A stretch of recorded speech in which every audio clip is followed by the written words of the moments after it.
It's now just 6 days until the 12th annual IoT Security Foundation Conference. The parent organisation of the IoTSF is TechWorks, and TechWorks is celebrating its 30th anniversary this year. So, one huge TechWorks event is happening on Wednesday, 26th of August at the Novotel London West in Hammersmith, and the 12th annual IoTSF conference is a part of this massive summit. We'll have our own auditorium. We've got over 30 speakers and panelists in store, 75 exhibitors, and over 700 people registered. If you'd still like to attend, it's not too late. The final few spaces are still available, and the IoTSF and members of the IoTSF get in for free. Our keynote speaker will be Dex Hunter Torek from the Centre for Tomorrow. He's formerly of the UN, Facebook, Meta, Google, and SpaceX. Dex spoke at last year's IoTSF conference, and that talk is available on our YouTube channel right now. In fact, his talk is one of the all-time most watched videos on our YouTube channel. I'll put the link for it in Zoom chat for those watching live today. The IoTSF annual conference is the world's longest-running IoT security conference. Fact. So, coming up a bit later in today's broadcast, I'm delighted to welcome an organisation that we at the IoTSF have been keen to platform for quite a while. We wanted them up on stage at next week's conference, but for one reason or another, it didn't quite materialise. However, this webinar is the next best thing, and we'll hear from Cyber Griffin's DS James Pamment of the City of London Police. But first up today, this gentleman is an absolute treat. He is Joe Lomako of TUV SUD, and fresh from our CRA event last month, he's back today. If you've got any questions, comments, or observations for Joe, please put them in Zoom chat if you're watching this live, and we'll put them to Joe a bit later on. Here is the loquacious, which is an internal joke, Joe Lomako of TUV SUD with Eat That CRA Frog. Everything will become clear in due course. Joe, the floor is yours, my friend. Thank you. All right, yes, good afternoon. And for those that aren't aware of what loquacious means, it means you talk too much. Hopefully, if I talk too much, it's much of very useful information. So yes, my name's Joe Lomako, and I lead the cybersecurity activities in TUV SUD in the UK from an IoT and an OT perspective. And what I'm here to talk to you today about is getting ready for the CRA. I've been involved in regulations for 30 years, and I've seen many regulations come and go. And I've also experienced and helped, I hope, manufacturers and individuals basically, get ready for and comply with those regulations when they become mandatory and a legal requirement. But one of the things that I've certainly picked up over all these years is that quite often people get stuck on knowing where to start. And the CRA is quite a multifaceted regulation as well, which has its own challenges and perhaps more challenges than I've seen previously. So this webinar is about helping people understand what the CRA is and how to get off that starting block if they haven't already. But also, just some of the things that we've picked up certainly the last couple of years, and we've been helping people get ready, to embark on the CRA compliance journey. I use the word procrastinating because that's kind of what people do. I do worry a little bit that it's perhaps a bit of a harsh word, but let's go along and see what you think. So this is what people think, preparing for the CRA, or some people, I should say, preparing for the CRA feels like. And this is an image I've used quite a few times to describe the tasks ahead, carrying a big granite boulder right up that road, up to the top of the hill. All joking aside, it might feel like that, but hopefully when I come here, I can give you a few pointers about how to sort of, as I say, get off those starting blocks. So first off, the frog metaphor. I don't know if people are aware of this. This is something that I actually only recently came to my knowledge, and basically it was, I believe, attributed to Mark Twain, which basically said, if you're going to have to eat a frog in the morning or tomorrow, eat it first. So basically, that just really means is do the hard stuff and do it now. And I talk about procrastinating and not doing the hard stuff first. I'm one of the worst. So I'm sat here, you're among friends if you're one of these people that haven't, sort of like really started as we go ahead. But anyway, a few quick pointers about what the EU Cyber Resilience Act is. So it's basically a horizontal regulation which applies to all, or should I say most, products with digital elements. So that can include software, hardware, open source software, remote data processing systems. So basically, it's a new regulation which helps to improve cybersecurity of products in the European Union. What you'll have probably noticed with previous regulations is they tend to be kind of, you demonstrate compliance, you put your products on the market, and I choose my words carefully. I think you tend to, well, not forget about it, but you are expected to make sure it maintains compliance. But within the CRA, there is a greater level of obligation on manufacturers and various other economic operators to ensure that you are making sure that that product remains compliant throughout its life cycle, not when you have first put it on the market. It shifts the cybersecurity from what I mentioned here, radio only, because the first cybersecurity regulation for products in the European Union was actually part of the Radio Equipment Directive, which is a piece of regulation that's been around for a long time. The Radio Equipment Directive in its guise now is since 2017, but the previous regulation to that was the RMTTE, which has been around since 1999. And that regulation, or the Radio Equipment Directive, implemented cybersecurity requirements for internet-connected radio products, and that came in 1st of August last year. So we've had the last, 12 and a half months of radio products being assessed for cybersecurity. It also has in the CRA these essential requirements, which are some very important essential requirements, which is you have to design your product with a secure by design mindset. You have to make sure that the product itself is cyber secure, and there are a list of items in there that you need to consider. There's also a requirement to have a vulnerability management or vulnerability handling procedure. And as I say earlier, you have to do this throughout the life cycle of the product, which is a minimum of 5 years. So a couple of key timelines. The CRA officially entered force in 2024. By entering into force, it means it legally exists, but doesn't actually come mandatory and in full until from December the 11th, 2027. And then after that, of course, you've got this ongoing compliance that you have to make sure that the product is compliant across the life cycle. But we do have one important date, which is coming up, which is September the 11th, 2026.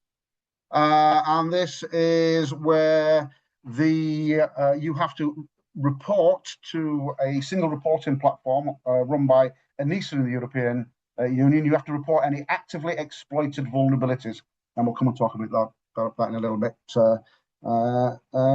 time. So going back, I've already touched on this. The essential requirements, are in Annex 1 of the CRA, but what also is required in these essential requirements is that you have to do a risk assessment. So basically, you make a risk assessment of your product, assess all the cybersecurity risks that could potentially be in there, and you have to document that. And from that risk assessment, you determine what type or what level of assessment you would need to sort of conduct to ensure that your product is compliant when you put it on the market, and of course maintains compliance. And it's also a living document, this risk assessment, because you have to constantly consider your risks, update your risk assessment, and make any amendments as you go forward.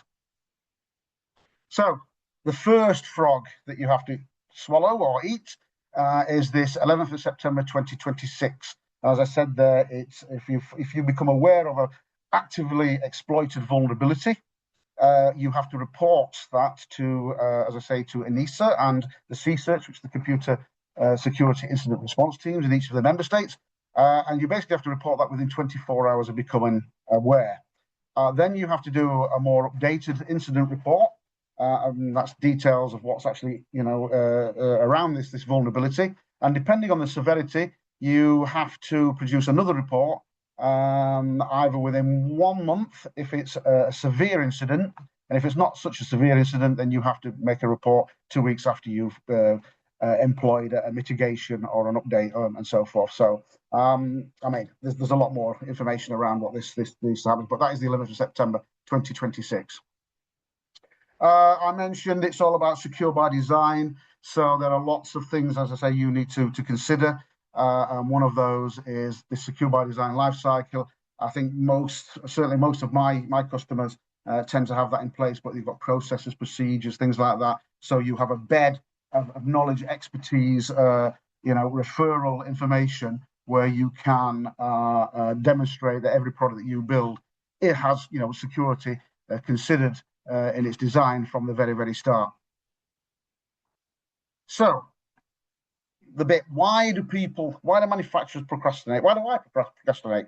And that is where this phrase, as I say, "eat the frog," is comes from. And in any project management training or books and everything that you see nowadays, say do the hard stuff first. And these are some of the three main issues that I find as a company helping customers get their products to market. These are the three main ones that I see. First off, it's the date. Everybody says, "Oh well, it's so long ago, so long away." Sorry. So December 2027 is far away. We've got plenty of time.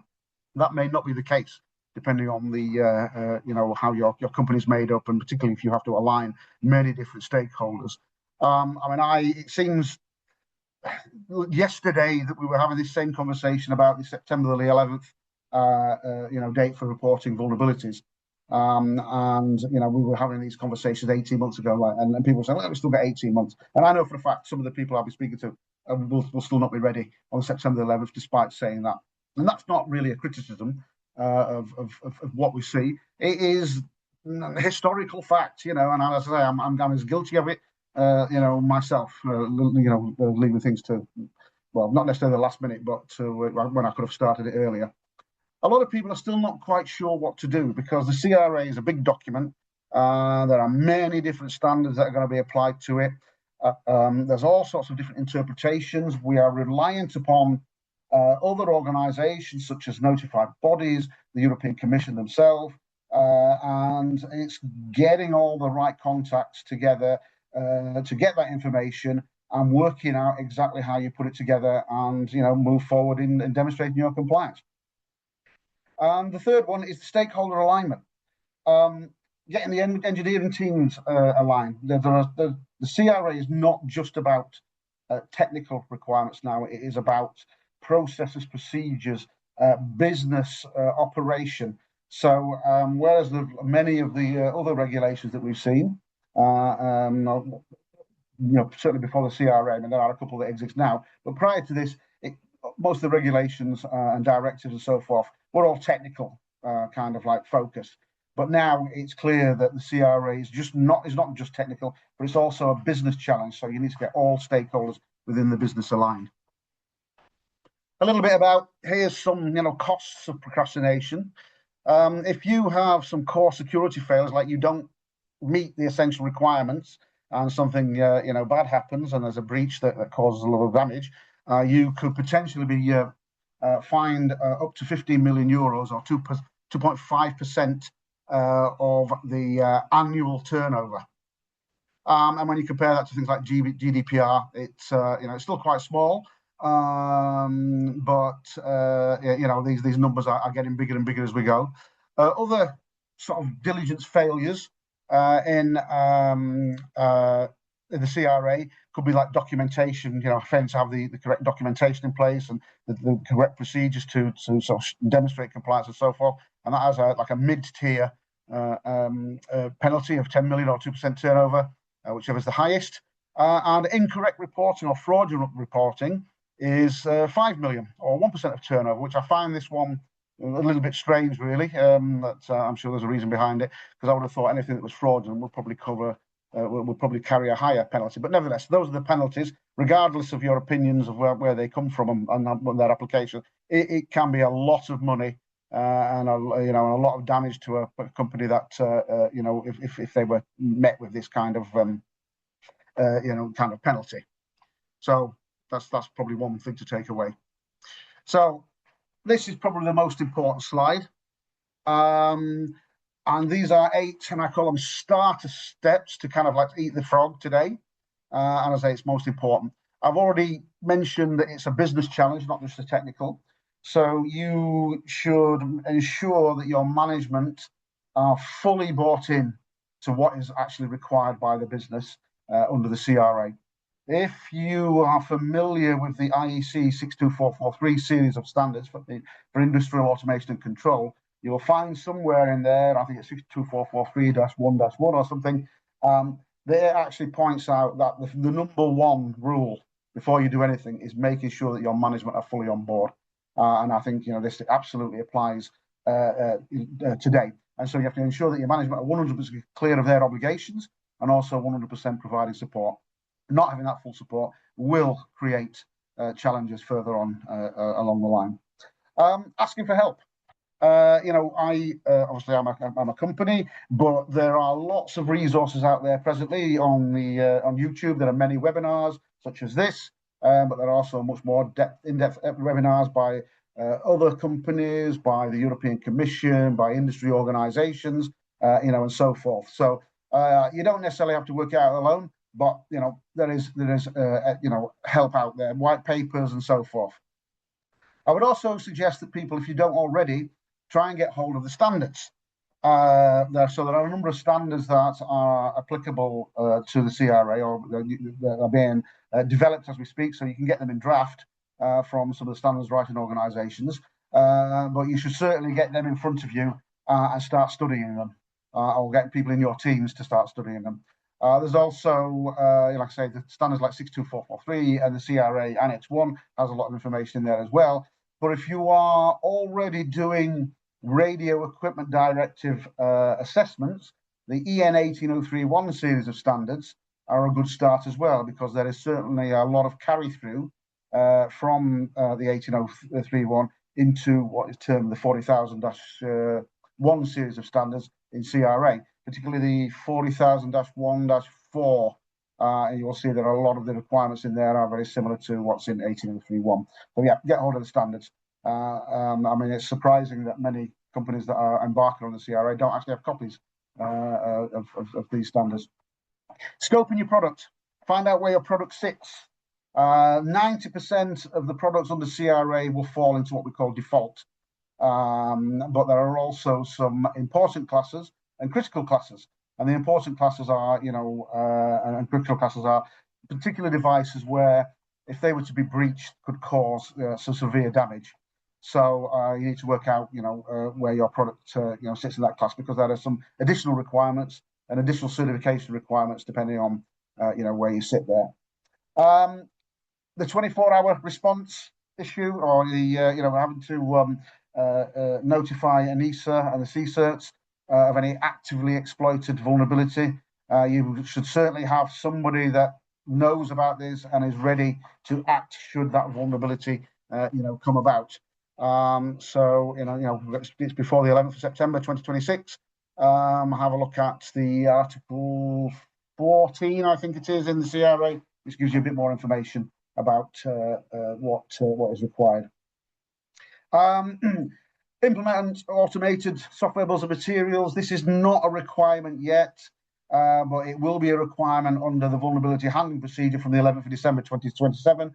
But we absolutely, encourage people to start doing the things now, which are expected from the 11th of December 2027. It will certainly help you be ready when it comes to that, but it will also help you understand what challenges and pitfalls that you might experience before that full-on date. And many companies already have this in place, but they just probably need to hone it a little bit so it's compatible with what's requirement of the CRA.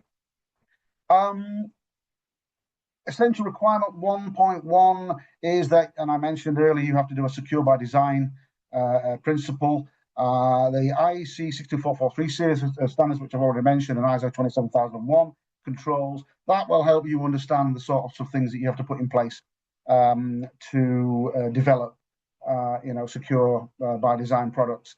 And it's the 62443-4 series, so 4-1 or 4-2 that you need to look in at there.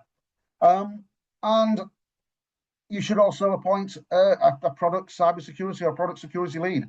somebody that takes responsibility, that could be the first point of contact for that, so they can, know who to speak to with all the different stakeholders in a particular company. So, as I said, it's a business challenge now, not just a technical challenge. So you've got things like legal and quality and engineering, commercial, all have a stakeholding in the CRA. So those are the top 8 that I kind of picked up on, from my experience over the last couple of years. And this is what I say to people to get, started. There are other things you can do, as I put here, and more. And we'd certainly be happy to talk to you. And not only that, if you come onto the IoTSF website, there are lots of great tools and information there as well to help you understand. I mean, we've got guidance documents and cybersecurity frameworks that all helps. And one little bit I wanted to add on here, we've got all these requirements, these cybersecurity requirements. Those are essentially a baseline level of security. You must always, I say to my customers, you must always set a higher bar. And one of the ways that we do that, and other companies that are getting ready for it, do some penetration testing. And I put down, it's not required. That's not strictly speaking true. But penetration testing, finds things that might not necessarily be pulled out of the CRA. Complying with the CRA gives you a good level. It certainly improves the confidence that your product is going to be secure. But if you watch the movies and watch documentaries and what's in the news, you will see that there's always a vulnerability lurking away somewhere, some 0 day that we don't know. And the reason I put this in here is let's say, raising that bar and ensuring that you are putting further things in place to ensure your business continuity. And I say it's not required. That's not strictly speaking true, because this PREN 40,000-1-3 standard that I've got down here at the bottom, which is all about vulnerability handling and how to do that. In there is a requirement that you have to do a risk-based security test and review plan that should be created. And so you can create the plan, but you also have to execute the plan to comply with what's going on here. That's a good way of, as I say, making sure your product is secure, making sure you can continue selling it, and making sure that your business can continue working. So that, hopefully, is the end of it. Not this, that's the wrong words. That concludes my presentation. One last word here. If you have to eat 2 frogs, eat the biggest one first. And if you have to eat a frog at all, don't sit and look at it for too long. And that, full enough, applies to the CRA. Thank you for your time, and I'll pass you back over to Chris. Thank you very much, Joe Lomako, joining us today from Salford. I'll get you to, in fact, I'll just take your slides off myself. Yep. And let's get everybody back on camera. Just fiddle around. There's James. Right. Hang on, James. I'll get you to start your slides again in a couple of moments, because actually, first thing I should mention is, if you are watching live and you've got any questions, comments, or observations for Joe Lomako, please put them in Zoom chat and we'll address them during the Q&A section of today's broadcast a little bit later on. Now, this brand new glossy paper edition is a brand new release from the IoTSF. In fact, last week we released this latest publication. It's from the IoTSF's Smart Built Environment Working Group, and it is the Building Technology Procurement Guide, Procuring Building Technology Securely. You can download it now from the IoTSF website, or you can pick up the glossy paper edition at next week's conference. I've got a few more bits and pieces to tell you about in terms of this brand new publication a bit later on in the broadcast, but this is available right now, as I say, as a PDF download from the IoTSF website or at the conference next week in tangible form. So, as mentioned earlier, we at the IoTSF have been keen to platform a particular organization called Cyber Griffin for quite a while, because a lot of discussion is understandably centered on devices, vulnerability, standards, regulation, architecture, supply chains, and threat actors. But the people who ultimately suffer the consequences can become rather abstract. So the customer, the organization, the asset owner, or simply the victim, they're just not talked about enough. So today, something a bit different. This next presentation is entitled Cyber Griffin and the PROTECT Network, Intelligence-Led Cyber Resilience. And I'm delighted to welcome today to this broadcast DS James Pamment of the City of London Police. If you have any questions, comments, or observations for James, please put them in Zoom chat. DS Pamment, the floor is yours, my friend. Thank you very much, Chris, and thank you everyone for dialing in and joining in this really valuable session. So yes, I'm James Pamment. I'm from Cyber Griffin, and I agree that does sound like a rejected Harry Potter house, but I am in fact a police officer. I'm a detective sergeant. I've been in the police now for 17 years. I spent most of it in Essex, targeting county drug lines and gang members. And then a few years ago, I transferred into the City of London, where I joined this team, Cyber Griffin. So I used to spend my mornings kicking in the doors of gang members and chasing drug dealers around, and now I spend them helping good people make sure that criminals don't get an opportunity to exploit us. It's largely the same job, just a lot less cardio. But honestly, the threat of cyber needs to be taken just as seriously as any other traditional crime type. And simply having knowledge about these cyber threats and putting in simple defenses is the equivalent of locking your door when you leave your house so you don't get burgled. And that's where our training sits. Our training is designed for human resilience and support rather than technical controls. We believe that we humans, we are a weakness in an organization. We are the target because it's easier for a hacker to manipulate us into handing over our login details, handing over the key to the door, than it is for them to try and bypass really good technical controls. So our training sits between the space of this link looks genuine and I really wish I hadn't clicked on that.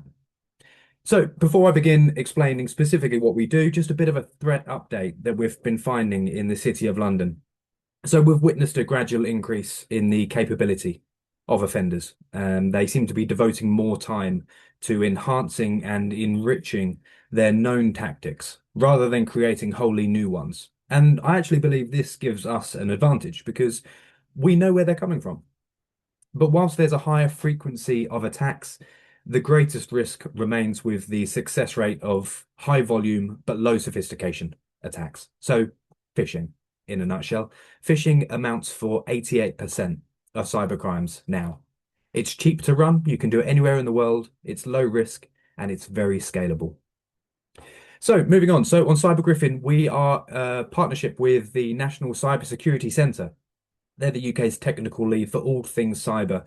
We are a team of accredited trainers. We get assessed by them and they assure all of the packages that we deliver to make sure we're delivering correct and relevant information. So who are we? We were founded in the City of London in 2017, so we've nearly been going 10 years now. And we are a team of police officers. Between us, it's probably closer to 80 years experience now with relevant accreditation and training, as I explained, and it's an NCSE certified product. We support businesses and individuals, and we help them protect themselves against cybercrime. When we started, we were mainly in the financial sector, helping banks. Then we moved off to insurance and legal. Nowadays, we are working with every organization that wants us. So we're doing a lot of work in the education sector because they're uniquely vulnerable due to the amount of data they hold on families and children. We're working with charities because all of our sessions are free. So it's a good product to be able to get in to really upskill employees. The reason we're working before a crime takes place, separate to our colleagues in the cybercrime unit who investigate afterwards, is because the landscape of what we're dealing with has changed so much over the years. And by that, I mean, if I compare it to my last role targeting these drug dealers and gang members, organized crime groups, OCGs is probably a term you've heard before. OCGs traditionally, they'd live in the same geographical location. They'd grow together, they'd learn together, their crimes would develop in severity at the same pace. And if, for example, when I was working in Clacton-on-Sea, a coastal town in Essex, I found two cars traveling down from Hackney in convoy together and each contained a gang member, I would be able to make the inference that they're traveling down for a common purpose and that they're associates of each other. Compare that now to the cyber landscape. We're dealing with offenders from all around the world, from different countries who may not even know each other. They may have just got together due to this shared ideology and wanting to make money, but in fact, they only know each other's nicknames. There's no specific hierarchy. They've all got different levels of ability. They can jump on and off the train as it goes through its journey. And they can get together and disband in really short periods of time. It presents a really difficult challenge for us as police officers to investigate and bring these offenders to justice. We do as many as we can, but because of the vast amount of crimes coming in and these obvious hurdles to overcome, it's a very difficult crime to get on top of, and it's not going to go away. That's why we exist, to try and get there before the crime takes place so that you don't click on that link, so that you don't hand out your password, and that we're aware of the psychology behind these offences. Our training is tailored to assist you. It's completely bespoke. So whatever the client needs, whatever the business needs, whatever the individual needs is what we will aim to provide with one of our sessions. All of our sessions are continuously updated because as we're police officers and as we work so closely with report fraud, we've got access to all of the intelligence and the databases. So we know what crime trends are happening so we can update as we go along. It's all intelligence-led training. And the best thing is it's free of charge. For some reason, I find free of charge sometimes put people off. I don't know whether they think it's too good to be true. So a different way that I word it is we all pay our taxes. This is already paid for. It's publicly funded. So specifically then, how do we run our sessions? Well, again, that can be flexible too. We can run them online, much like this introduction. It can be done through Zoom or Teams or any other platform you use in your company, or it can be done in person. We facilitate and manage the session. All we need from you is to tell us when you want it and what session you like. And if you set up and send us a link or invite us to a location, we do everything else ourselves. So cyber threats, they remain very, very serious. In fact, one in two businesses over the last 12 months were affected by a cyber crime. I think it's no longer a case of if this affects us at some point, it's a case of when. But the evolution of cyber, I think it remains predictable, and the defenses are as well. So we know that our greatest asset is our ability to build defenses against these known attack types, things like phishing. We know that basic defenses applied consistently will offer us the greatest defense. And we know that good security is a blend of technical, procedural, and cultural measures. Because it doesn't necessarily matter how good our technical controls are. If there's someone in the organization that's able to be tricked or manipulated into clicking that link or handing over the key to the network, then the attack is in. And there's a large amount of things they can do once they get into our network, whether we're at work or at home. So I hear you ask, what sessions do we deliver? Well, I'm glad you asked that question. We start with the baseline briefing, which is now on its 6th iteration, actually. So we start here because the baseline really is the entry point of cybersecurity. We talk about the psychology that criminals use and how they'll use social engineering to manipulate us into clicking on buttons or handing over details. We'll provide basic defenses and awareness around these known crimes, and you will have seen these scams in the past, and your friends and family will have seen them too. We give real-life examples through our policing experience, and we talk about all the different ways that we all leak data without realizing, and how we can protect ourselves from it. So it's the equivalent of putting on your seatbelt before you drive your car. It's not glamorous, but you'll be glad you did it. So it's split into 2 parts, 2 sessions, both an hour long. Baseline A, we talk about social engineering, phishing, and account security. Baseline B, we talk about secure connections, malware, and artificial intelligence. So it's designed to raise the base level of knowledge. It's accessible and effective advice for work or at home, and it's suitable for people who have very little knowledge. We use very simple terminology. It's not technical at all. And it's a CPD certified session as well. We move on to a tabletop exercise. And in this exercise, we get out our Lego boards. And you and your group will assume the role of a board of directors. Congratulations, you've just purchased a hydroelectrical power plant. The good news is it was very cheap. The bad news is there's a reason why it was very cheap. Now, over the course of 5 rounds, you'll have a budget to purchase upgrades. And at the end of each round, you'll receive an end-of-year report. And this report will detail any attacks that you have suffered and any fines or losses in profit. There's a way of achieving a perfect game, although I've never personally seen it happen. This exercise is really good team building. It's to provide an understanding of what these controls do and show the difficult decisions that are made by IT departments from security departments when weighing up that risk versus cost. So like I say, really good for team building days and conferences. It can break up the PowerPoint monotony to get out some Lego. So yes, it's an award-winning exercise suitable for multiple teams. We can facilitate up to 40 people in different teams now with this. and it's really good for understanding those risks. We move on, we do some work with incident response as well. So with this training, we talk about the police model of how we deal with critical and major incidents using a structure called gold, silver, bronze. Whilst we talk through these police tactics, we identify anything that could be transferable to a business and that might be utilized in other organizations and industries to help you be prepared if or when an attack takes place. So this training is all about knowing our roles so that we can work together efficiently to get that common goal. So it's a workshop style session. It's very conversational and informal to go through the different models. That tends to follow up with an incident response Hydra. Now, this is one of my favorite things that we do. This follows on from the incident response training. This is a sophisticated simulation that we can run with your incident response teams. It was developed by Bristol University about 5 years ago, and the database has several hundred real-life events that you may have to deal with in your real life. You'll have to deal with these during the exercise, and how you deal with them is completely up to you. But each option will cost you time, staff hours, or a combination of both. But with the ability to purchase assets and upgrades, you may be able to mitigate some events before they even happen. But we add pressure of monitoring your budget and resources and enduring 7 timed rounds. So this creates a real test for your decision making and your ability to work as a team. It adds pressure and it gives you that realistic war room environment for you to test your readiness. Because you don't want the first time that your incident response team get together to be a real incident.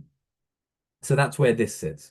You'll face unique situations, and as it says there, it's been backed by academic research to make it as realistic as we can. We deliver a case study. This is about 45 minutes long, but what we do is we go through a behind-the-scenes look at a real-life police investigation. We'll look at a spearphishing campaign that was launched by suspects overseas. We identify how they picked their victims, how the victims fell for the scam, and actually how simple it was for our suspects to do it. Following this, we show the police investigation, the inquiries we conducted, and how we managed to catch the offenders in the act. So if you like true crime documentaries on Netflix, you will enjoy this. Like I said, it's about 45 minutes long with some Q&A, and it's perfect for those who learn best through real-life examples. Again, really good for team days and conferences. Second to last is a cyber capability assessment. An officer from our team will spend a day with your IT security and they go through this assessment. It will generate a report making any recommendations that could improve your cyber resilience. So this works alongside existing frameworks like NIST and ISO 27001. And finally, a product we are due to launch in the next 2 weeks, which is why it's not on the slide deck just yet. We're going to deliver a parents talk. Now, this parents talk is all about keeping children safe online. It gives parents and carers the opportunity to learn about online dangers that are faced uniquely by children. We'll identify different ways in which we can work together with children to educate and protect. So it's no longer possible to keep children off the internet. That's not feasible. The internet comes with great opportunity for them to learn and develop, but also a significant amount of risk. So during that session, we'll cover the 4 C's of online safety, and those are content, conduct, contact, and commerce. So why choose us? Well, we are the National Policing Lead for Economic Crime in the City of London, and we have up-to-the-minute knowledge on all threats facing businesses. Again, because it's assured by the NCSE, you know you're getting up-to-date and relevant information. You can use us at any point during the year.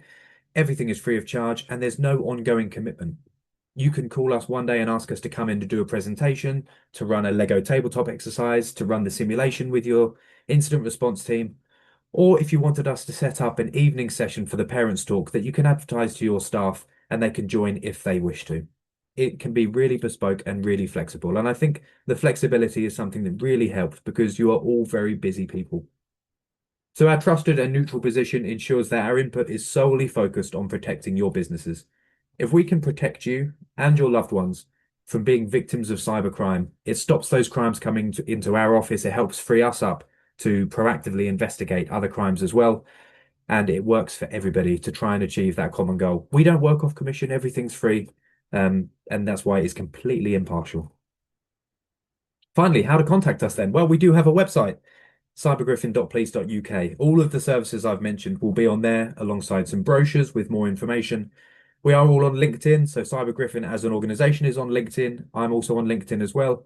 And I've put my email address on the screen as well if you wanted to get in touch with me to either book any sessions or ask any questions.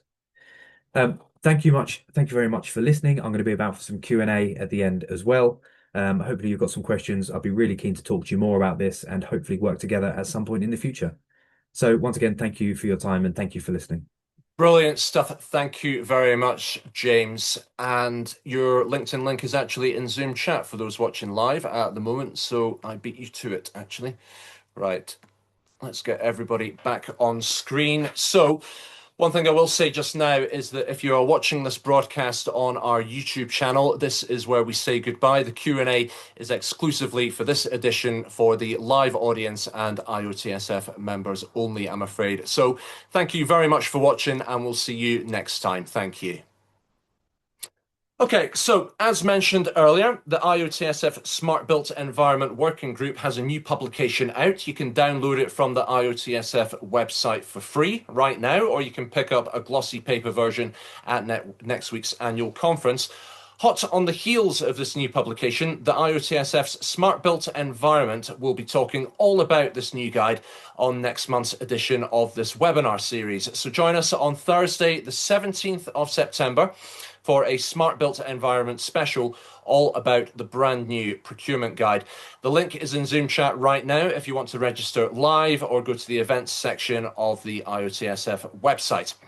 Now, I feel like a bit of Q&A with Joe and James. So, Joe, we'll bring you back in first things first. So, starter for 6. So, what after everything that you've said, if somebody's still not ready for the CRA in December 2027, what will happen? Is it possible to get some sort of waiver? Right, this is a question we get asked quite a bit. Well, first off, there's no waiver. And it's surprising because there seems to be, I don't know, maybe some people are saying it in the industry, I don't know, but it's like I say, it's not an uncommon question that I get asked. So come the 11th of December 2027, the CRA is in full. And if you are not compliant with the CRA on that date, you are simply not compliant with the CRA. So there's no waiver, there's no transition period. I'm kind of reluctant to say here, but I doubt very much that somebody will be kicking your door in from James's team on the 12th of December 2027 there tends to be, I've experienced that there tends to be a bit of a period of people's doors not getting knocked on, but that is only what I've experienced. There is no official rule on that, but like I say, if you are not compliant, I mean, your product might be completely and utterly compliant and you have everything in place, but if you haven't got a declaration of conformity, you are not compliant. All right, brilliant. Thank you very much, Joe. James, this is quite a big question, actually. How is AI impacting cybercrime? Oh, yeah, Chris, that is a big question and a really interesting one as well. I think AI is a phenomenal tool that is used by all of us, whether we're at home or at work, for everything now, isn't it? But anything that can be used in technology is picked up by those who have bad intentions as well. And criminals are using AI for every aspect, really. So if you think phishing emails in the past, we might have received them that they'd say we're distantly related to a prince in some foreign land and we're going to inherit his millions if we just transfer a deposit. It was obviously a scam. It read like a scam. We knew that. Whereas now they could put an email into AI and have it rewritten in seconds and make it look very, very professional. If you add on top of that the ability to clone voices and still pictures to create deep fakes, you might feel like you're having a conversation with a colleague over the phone or even a FaceTime, and it's not them at all. So there's obvious difficulties when it comes to that, but there's also, like anything, defenses to it. And one of the main defenses with AI is just being aware of what is capable, so that you're asking yourself that question. If you're being asked to transfer a sum of money, even if the person looks like someone you know and sounds like someone you know, if you're aware the technology exists, you'll probably think, is this right? And as long as you're asking yourself that question and delving a little bit deeper, hopefully you won't become that victim. But AI is very, very commonly used, and it will be going forward as well. Two quick observations for you, James, just in relation to what you've been saying now. This is by no means expert observation. The first one is that earlier on this year, I became aware of an Instagram stroke TikTok account called Chloe versus History. So it's this young American girl, 20 something, and she goes back in time to all of these different historical events. So it's really good from that point of view. I thought it was an actress using green screen technology. It's not. The actress is completely fabricated. She is AI generated. That's where we're up to these days, where you're not entirely sure if the person that you're watching on screen is real. Now, that's nothing that our audience wouldn't have known, but here's something from the trenches. I'm aware of a company that interviewed somebody, gave them the job. They'd only interviewed them online via Teams or Zoom. Turns out it wasn't a real person. They'd interviewed an AI generated fake. So that's where we are these days. And that is a real life company story. Mm. Okay, Joe Lomako. When will the single reporting platform be ready? 11th of September 2027, apparently. All right. I checked before this webinar to find out where it was, and it is still in progress. I am told it is presently being tested. There is a, if you go and look up ENISA, ENISA, single reporting platform, there's a downloadable flyer that tells you about everything about it. But it's not, as far as I'm aware, not functioning yet. But I am told it will be ready before the 11th of September 2027, which is only, what, 21 days away. I think 3 weeks today, perhaps. So yeah, that's when it's going to be ready. All right, thank you very much. I'm told. Question for yourself, James, on Zoom chat. This comes from Daniel. Does Cyber Griffin test and grade existing reporting methods? I reported via Charity Commission whistleblowing service as full bank statements in an annual return had been online for 7 months. Tweeted frustration a week later, DM'd by a peer who, in quotations, knew someone over there, and they got the statements removed in a few hours. Walk the walk. Well, I mean, it's a good question, and there's obvious risks there, isn't there? If full bank statements are being accessed online and are remaining there for such periods of time, there's a lot of sensitive data there that's being released into potentially public domain. No, in short, Cyber Griffin isn't involved in the process of testing and grading existing reporting methods because we use the national function of report fraud. Used to be action fraud, is now report fraud, so they manage all of those. I'm aware there have been frustrations with report fraud. The rebrand was in January this year, and I think there was some teething problems that I've heard about. I know they're constantly reviewing it and updating it, so hopefully the issue that you've experienced might be something that they have looked at. I can also chase it up for you if you want to drop me an email with more details. I can try and get you a better update, but that's something I'd have to look into rather than something I've got any knowledge on personally at the moment. Thank you very much for that question, Daniel. Joe, if I comply with the RED, Radio Equipment Directive cyber requirements, can I reuse that work in CRA? Kind of, I would say. There are some similarities and some overlap. I mean, the actual, as I mentioned earlier in the presentation, that the 40,000-1-4 series, the 4 standard, which is the cyber security requirements, is very similar to the 18031 series of standards. So if you have a copy of those or have already done some RED stuff, you are on a very good footing to be moving into what's required for the CRA cybersecurity requirements, the actual technical cybersecurity requirements, I mean. But there are some additional requirements in the CRA standard as well. So you can directly reuse all of it, but I'm pretty sure that there will be some overlap there. And more importantly as well, if you've done the RED stuff, then you've already got a bit of muscle built, muscle memory to apply to the CRA. So yeah. Okay, nice one. James, what is the risk of paying a ransom? So with ransomware attacks, a network will obviously be shut down completely, and they'll demand a ransom be paid in order to release it back to you, or they'll leak all the data. there's often a thought process with companies and with victims of this offense to think, well, if I pay the ransom, I'll get my company back. I'm going to minimize the disruption. I'm going to prevent loss of business. I'm going to protect my reputation. And they're all valid points to consider. The issue comes with once that ransom's paid, what actually happens? Because you've got to remember, we're not dealing with legitimate, moral, highly ethical people. We're dealing with criminals, and they might get the money and then sell the data anyway. In fact, we did a survey last year of the 46% of people who did pay the ransom, 10% had the data leaks anyway after they'd been paid. And I think it was 80% went on to be breached a second time. So double extortion is a real significant thing when it comes to things like ransomware. The other thing I think is worth considering, and this often does get missed, is where does that money go? Because the average payment for ransomware last year was £435,000. That doesn't just go into the hacker's hands for him to buy some Prada shoes and go on holiday.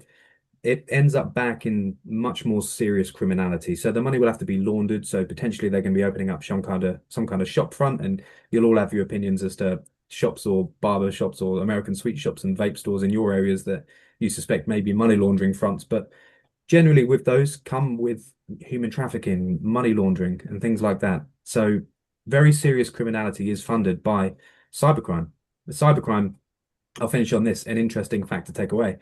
The third largest economy in the world is cybercrime. So it's behind the USA and China. Cybercrime costs last year were $10.5 trillion. So that money doesn't go to individuals that are producing these crimes. That feeds back into serious criminality, to government, state-sponsored cyber theft. And that's something to consider if you're ever tempted to pay a ransom, if you're unfortunate enough to be in that position. That's Joe, you got quite a something to add? startling statistic, isn't it, James? I feel like we should all pause and actually digest and contemplate China and the USA and then cybercrime. Wow. Okay.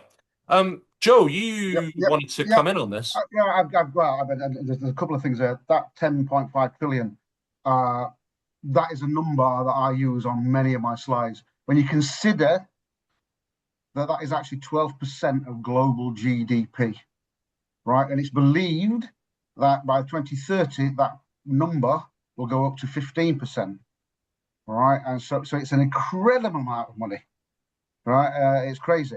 But just one last little thing I want to say to building up, going before this webinar and before our presentations. James mentioned the 27,001. I mentioned the 62443.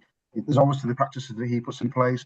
We are looking at securing products under CRA, and also by we, I mean industry looking at securing products by CRA. All of these things will help to minimize the risk of a breach, right? You'll never always forever stop it. And as James said, you know, if you don't think you've been breached, you're probably not looking hard enough, right? Or if you've not been attacked, I should say. But we've also got other regulations coming in. We've got within the UK as well, because we've got the CRA for product. We also have the NIS2 directive in Europe. But we've also got the cybersecurity and resilience. It's actually a bill at the moment going through Parliament, which will also step up cybersecurity in the UK. So there's lots of things going on. So people need to be thinking about all of this. But we've given you some pointers to at least hopefully people will walk away thinking a little bit more confident in knowing where to look. Right. Thanks, Joe. I think we've got time for one last question. James, what are the main difficulties police have investigating these crimes in the city? Well, one of the main points I mentioned earlier is our offenders will be all around the world, and if they're hiding their money or if they're operating from a country like Russia or Iran, they might suspect, fairly so, that the authorities there may not work that well with UK law enforcement agencies, and that can present one of the issues, you know, the geography behind it. So getting ahead of the curve before it happens is, in my opinion, the most worthwhile piece of work I can do. In addition to that, underreporting. Underreporting is a real issue in cybercrime. And again, I think it lends itself back into reputational damage. People assume if I report this crime, the police are going to come in with their muddy boots, it'll be all over the papers, and everyone's going to know that we've been attacked. And it actually couldn't be further from the truth. If an attack is reported through report fraud and it gets allocated to us, then we'll make contact either over email or the phone with a representative, and we'll arrange a conversation and help them through that process to either get the servers back online, retain and gather any evidence we can. But simply underreporting can be a real issue. And I think we tend to uh, we tend to identify ourselves in the city by the industry we work in, rather than thinking of ourselves as part of this community that all work together. And if someone's attacked us and we don't report it, well, the person next door could end up being a victim to that crime. So there's more levels and more interest in reporting, even if it's something that may not have affected you. In short, I think what I'm saying is if something has happened or you have information, then please do call us, because it may not change your life, it may not help you, but it might help the next person along. And it will certainly help us build our intelligence picture to help build out our services as well. All right, thank you very much for that, James. Right, I'm going to wrap up in a couple of moments, but something that I want to mention before we leave. Part of the IoTSF 12th Annual Conference, quite excited about this, will be a CRA panel. It's the Cyber Resilience Act, Turning Regulation into Reality. It will be moderated by Richard Marshall of Zytex, and the panelists are David Pashley of Direct Insight, John Boggy from NXP Semiconductors, Mustanir Ali from Element, Florian Lukavsky of SignPath, Ian Pearson of Microchip, and some guy called Joe Lomako of TUV SUD. So really looking forward to that particular part of next week's conference. My thanks to Joe Lomako of TUV SUD joining us from Salford beside Manchester today, and City of London Police DS James Pamment. Thank you very much for your time, gentlemen. That was absolutely fantastic. Next week, it's the big one. It's the 12th Annual IoTSF Conference. I've talked about it plenty. Please, if you're not already registered, there's not much time left and tickets really are selling out fast. We are very close to sellout. In fact, by the time I'm saying this, tickets might be completely gone. So please do get yourself registered now if tickets are still available. We'll see you next time. It's a Smart Built Environment special in September. Thanks for watching. Bye-bye.